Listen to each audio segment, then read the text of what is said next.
Welcome back. We're here today to talk about internal family systems. We've been talking about this for a number of weeks, so if you want to go back and look at some of our previous videos, we've been talking about working with our emotional parts, the internal parts of us. So today we're going to talk about distractors, we're talking about exiles, a bit of a review from the last meeting, and then we'll talk about what we'll call firefighters. And so let's start with distractors. So we're listening to the radio. We've already heard the headlines 5 times, but for some reason we keep the radio on, right? The newspaper, when we did have newspapers, right? We would read the whole newspaper and then for some reason we'd pick it up again, distracting ourselves from whatever is going on in our lives. Sometimes we eat even when we're not hungry. Sometimes we scan the TV for something to watch because we don't want to have to do anything else. Or maybe we have a cell phone glued to our ears. We're really racing to fill sometimes those empty spaces in life. And we could call these parts of us that emerge at these different times distractor parts, parts of us that are prone to distraction. And these parts actually have a function, and in some cases have a good function. One of the functions is to help us avoid the inner chatter of the parts of us that want to worry, or the parts of us that are super critical, or the parts of us that are perfectionistic, trying to get everything perfect, or the parts of us that we can't shut off. Like for me, it's the planning part. My brain's always going, and sometimes it's very difficult for me to stop. And so I might do one of these behaviors that we have here. A distractor part in me might come up to help me avoid that constant planning, that part that won't shut off. Distractors try to drown out characters like this character, which somebody called Roma the Ruminator.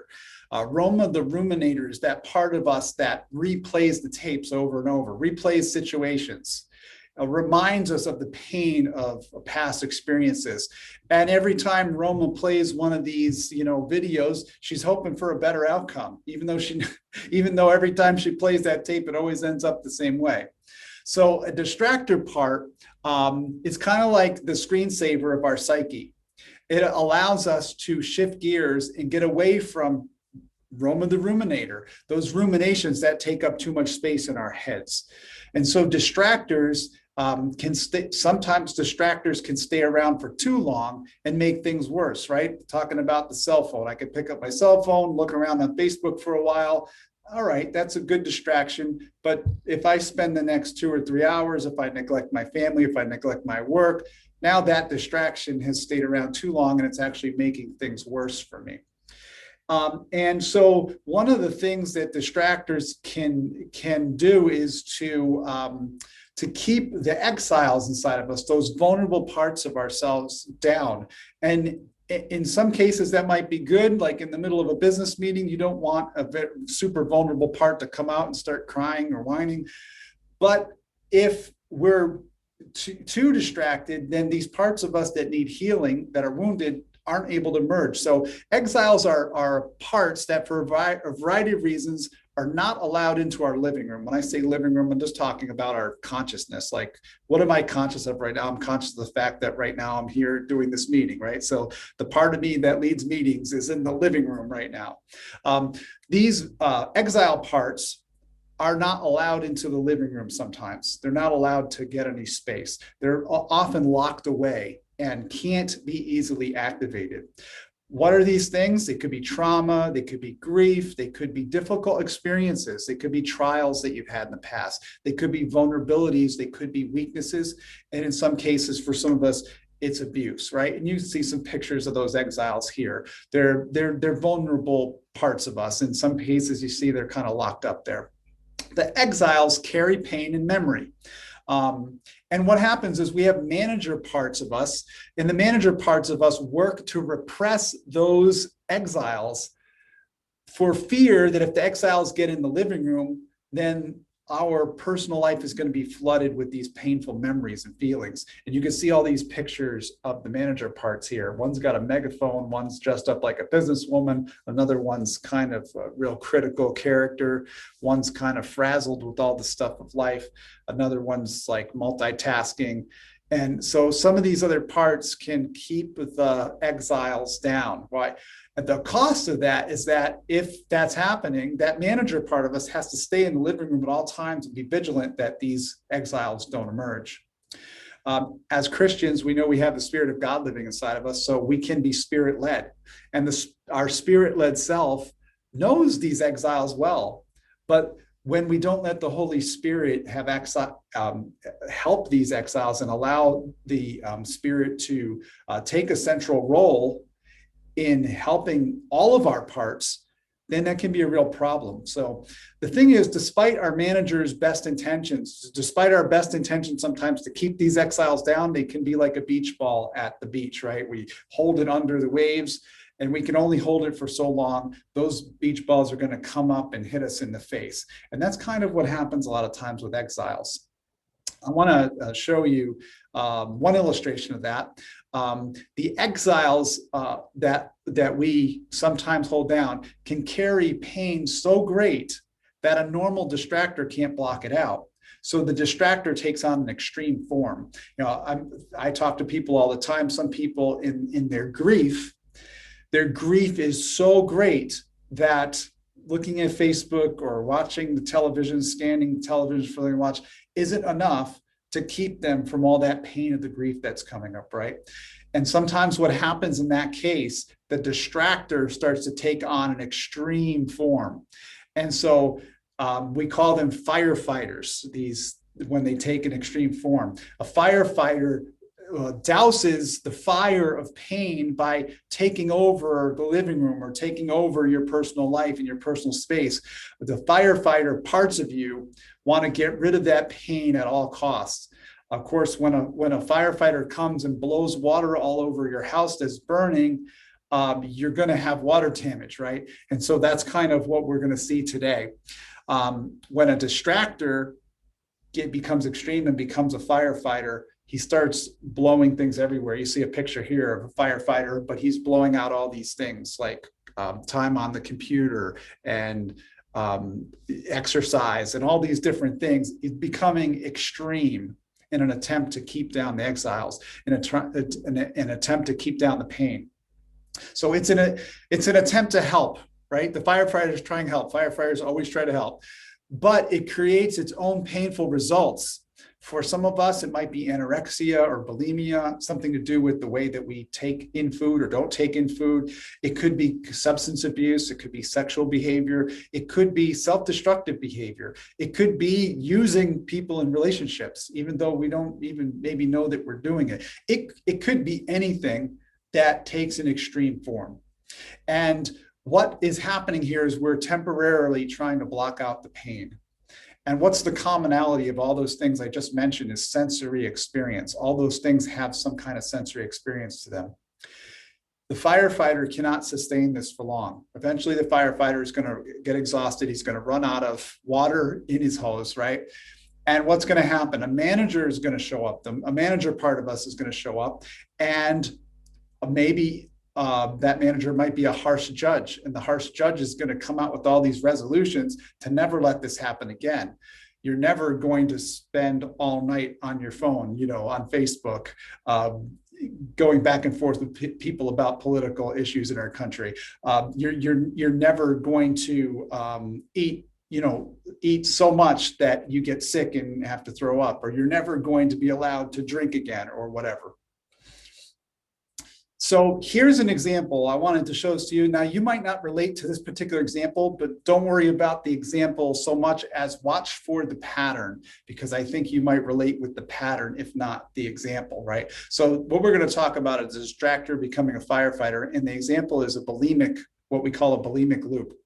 Okay, so this girl has an extremely rigid inner critic. You can see the picture of that critic there. She's got a ruler there. And this critic is filling the living room of this teenage girl. She's front and center is this critic, and she's driving this girl toward perfection. You can see the girl's looking in the mirror, and you can see that she's striving for perfection by the things she has on the wall. Every single day of the week, she's checking if she's exercising, what kind of calories she's taking in. She is all over this doing the best she can to keep up with these goals that the inner critic in her is putting out there. And this teenager cannot see herself realistically. Why? Because of the inner critic. The inner critic is driving the show. So when the teenage girl, who's actually pretty fit, looks in the mirror, she sees something completely different than what everyone else would see looking at her. So this is an illustration that the parts of us see the world differently. And when parts are extreme, they can distort our perception. So this girl has a distorted perception. Why? Because the inner critic is in control right now of the dashboard of her life. So what happens? The girl realizes she's never going to measure up to the inner critic. So she begins to binge eat. She begins to just eat, right? And the alarm sounds. The alarm has sounded because she knows she's not going to be able to meet the demands of the critic. An alarm sounds for a firefighter to come put out that pain. That's very painful when I realize I cannot measure up to my inner critic. So the alarm sounds for a firefighter. In this case, the firefighter looks like a happy pig. He's ready for a picnic.